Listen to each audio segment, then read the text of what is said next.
Salve, nação tricolor, tudo beleza? No vídeo de hoje quero trazer para vocês os preparativos do São Paulo para o jogo de amanhã com o Bragantino, lá em Bragança.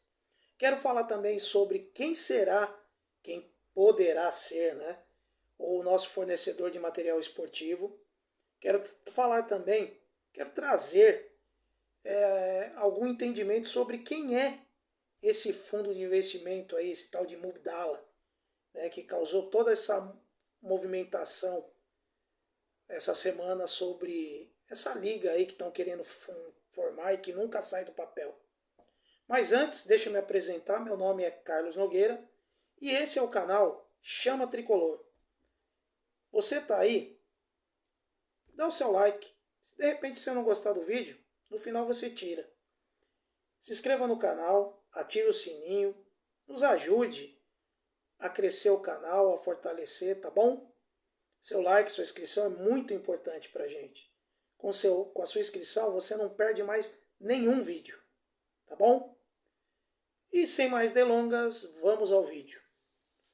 Bom, com mais de 6 meses de contrato com a Adidas, o São Paulo ele tem negociado um novo acordo de fornecimento de material esportivo para o ano que vem. Além da atual parceria, o clube tem uma proposta da americana New Balance. As conversas têm sido feitas com discrição por causa da demora, por causa de acordos, perdão, de confidencialidade, mas há hoje uma tendência pela troca de empresa.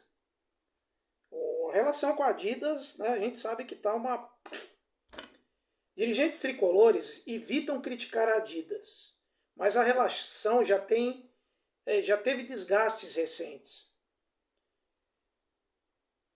Mas acima disso, há a percepção de que o contrato atual, assinado em 2018, tem falhas.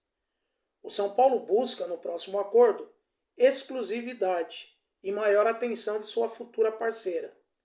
A Adidas, além dos tricolores, tem vínculo com Flamengo, Internacional, Cruzeiro e Atlético Mineiro no Brasil.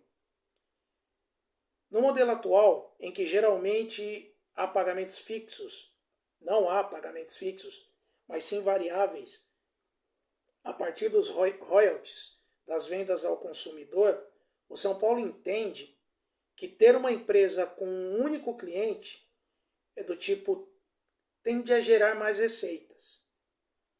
A New Balance trabalha atualmente com o Red Bull Bragantino.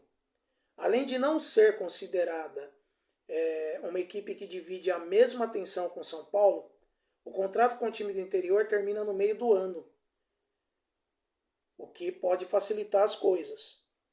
Dirigentes, porém, não descartam a Adidas, tá? Ela não está totalmente descartada.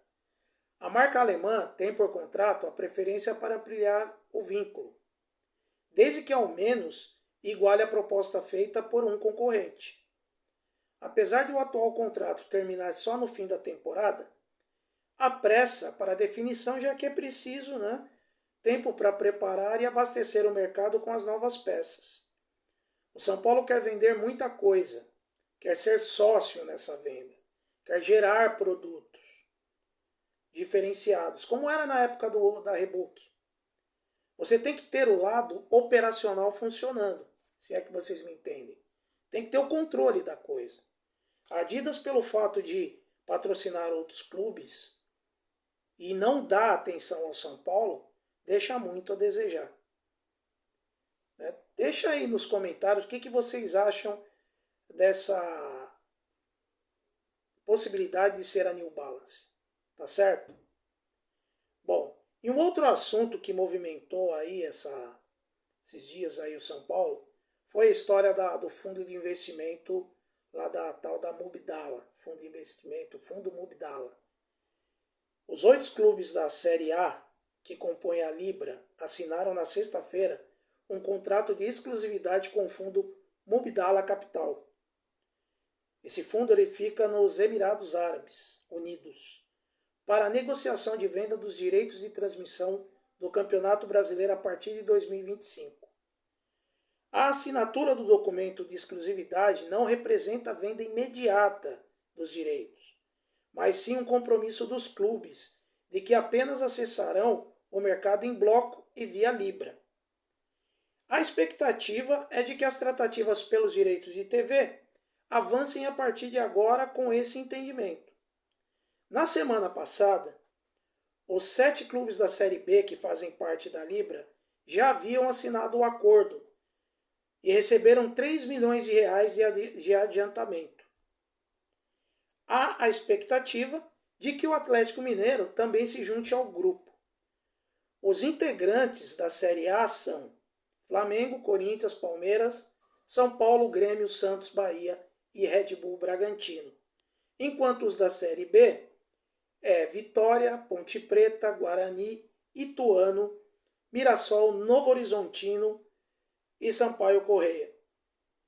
Como não houve unanimidade, entre os clubes que compõem as séries A e B do Brasileirão, a formação de uma liga emperrou, até agora não saiu do papel, como eu já disse. Assim, os esforços passaram a se concentrar na venda dos direitos de TV. Como não houve união entre os clubes que compõem as séries A e B do Brasileirão, a formação de uma liga simplesmente parou. Então, o que eu vejo aí? Para mim, o São Paulo vai sair ganhando porque ele só ficou atrás de Corinthians e Flamengo. E esse Mubadala Capital é um fundo de investimentos dos Emirados Árabes, como eu já disse, cujo principal acionista é o governo do país. De acordo com o site do fundo, no Brasil há um investimento até o momento. O fundo comprou 65% de um porto privado na Ilha da Madeira, em Itaguaí, no Rio de Janeiro. Esse fundo, o Mubadala, ele oferece pagar à vista um valor aos clubes em troca de 12,5% sobre seus direitos de transmissão por 50 anos. O total da operação é de mais de R$1 bilhão. E isso, porém, ainda não está fechado. Tá? A quantia representa a metade do que os integrantes da Libra receberiam se assinassem a proposta integral. Nem todos os clubes da Libra estão dispostos a vender essa fatia. O Palmeiras, por exemplo, não pretende negociar os 12,5% com a Mubadala, por entender que o período de 50 anos é muito longo.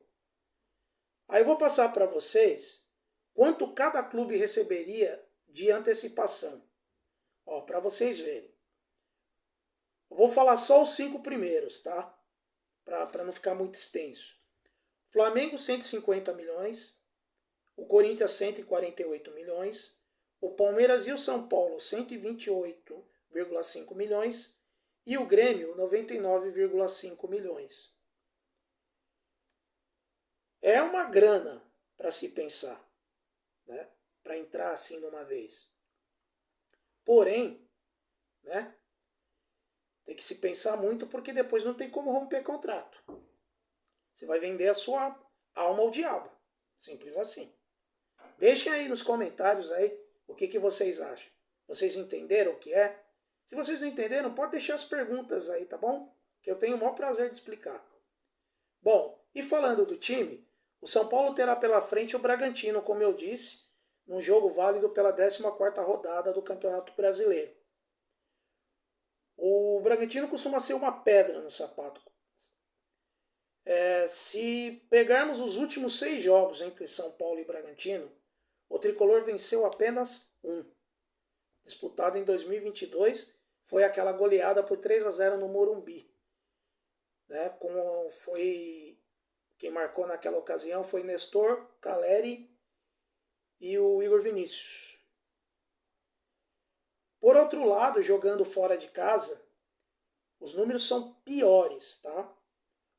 Desde que o Bragantino começou a ser patrocinado por essa empresa de bebidas, por esse energético, o São Paulo não sabe o que é vencer o time de Bragança lá em Bragança. São 5 jogos, com 4 vitórias do Bragantino e 1 empate. primeiro duelo foi em 2021 com derrota por 4-2. Naquele fatídico jogo, lembra? Do Perninha com o Tietê? Então, depois no Brasileiro foi 1-0. Já em 2022, mais uma derrota, foi 4-3 pelo Paulistão. No Brasileiro, do mesmo ano, né, do ano passado, São Paulo conseguiu empatar por 1-1. A última partida do Tricolor lá em Bragança terminou com derrota por 2-1. Mas mesmo com esse retrospecto negativo, o Dorival Júnior deve poupar alguns jogadores, visando a partida contra o Palmeiras pela Copa do Brasil. Caleri e Luciano não devem nem ser relacionados, ficaram no refis. Bem como o Alan Franco, que saiu machucado. Rafinha também deve ser poupado, tá? Provavelmente o Tricolor deve entrar com um time bem mesclado. Por outro lado, o atacante Alexandre Pato treinou com o elenco mais uma vez e tem tudo para fazer a sua estreia. Eu espero que ele estreie, né? Porque já fala que ele está treinando bem. Então eu espero que ele estreie mesmo. Bom, e no trabalho de hoje, o Dorival Júnior comandou um trabalho técnico em campo reduzido e um tático. Antes apresentou um vídeo ao elenco, né? Juntou todo mundo lá, passou um vídeo relativo ao jogo de domingo. Ó, vocês sabem melhor do que ninguém que eu não gosto de cravar time provável, tá? Esse time provável que eu vou divulgar aqui é o que eu peguei no GE. Eu vou falar para vocês e vocês dizem se vocês concordam, tá? É Rafael, Natan, Arboleda, Diego Costa e Caio Paulista, Pablo Maia, Gabriel Neves, Alisson e Rodrigo Nestor, Marcos Paulo e Juan. Foi o GE que publicou isso, tá? Eu acho ainda que deve ter espaço para mais mudanças. Por exemplo, o Wellington de repente pode entrar no lugar do Caio Paulista e o Caio Paulista só entrar se a coisa na hora que o Wellington cansar. Eu acho que o Natan briga, de repente o Rai Ramos pode aparecer. E de repente o Mendes pode aparecer no lugar ou do Pablo Maia ou do Gabriel Neves. De repente pode ser isso, tá? Deixa aí nos comentários qual que seria o time que vocês colocariam amanhã, tá certo? Bom, e no Campeonato Brasileiro, o Bragantino vem de 4 partidas sem saber o que é perder. Das últimas 3 são vitórias, tá? Do time de Bragança. O treinador Pedro Caixinha vem fazendo um grande trabalho no comando do clube. No momento, o Bragantino ocupa a 5ª colocação com 23 pontos somados. A equipe se preparou a semana inteira para esse confronto. Isso porque o Bragantino não tem Copa do Brasil, porque já caiu nas fases anteriores.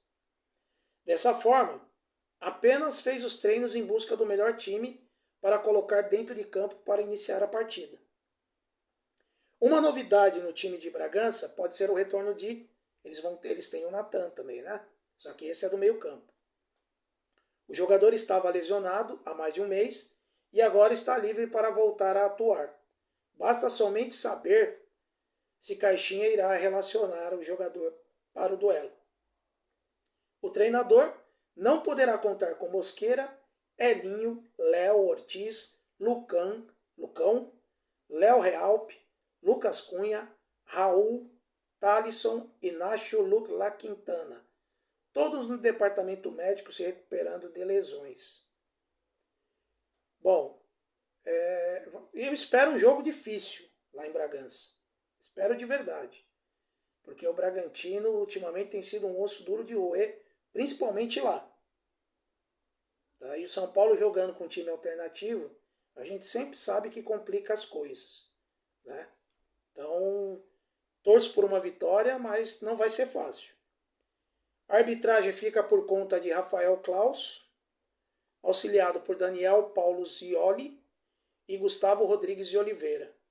E no VAR, o VAR ficará a cargo de Rodrigo Nunes de Sá, que é do VAR do Rio de Janeiro, e é FIFA. Tá? Tanto ele como o Klaus são da FIFA.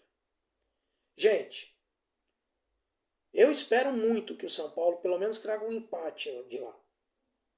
Pela dificuldade do jogo, pela configuração que o time deve entrar em campo e para que o São Paulo não perca muitas posições na tabela. Eu não almejo de verdade ir muito longe no Brasileiro. Mas se a gente quer sonhar com alguma coisa quinta-feira, tem que poupar o máximo que der no jogo de amanhã. Eu normalmente não gosto dessa história de poupar, mas a gente não pode correr risco de perder jogador à véspera de um jogo tão importante. Tá certo? Bom, vou ficando por aqui, pedindo mais uma vez, inscreva-se no canal, ative o sininho, nos ajude aí, galera, dá essa força, tá bom? Lembrando sempre que esse é o canal Chama Tricolor. É uma chama que arde no peito e jamais vai se apagar. Até a próxima!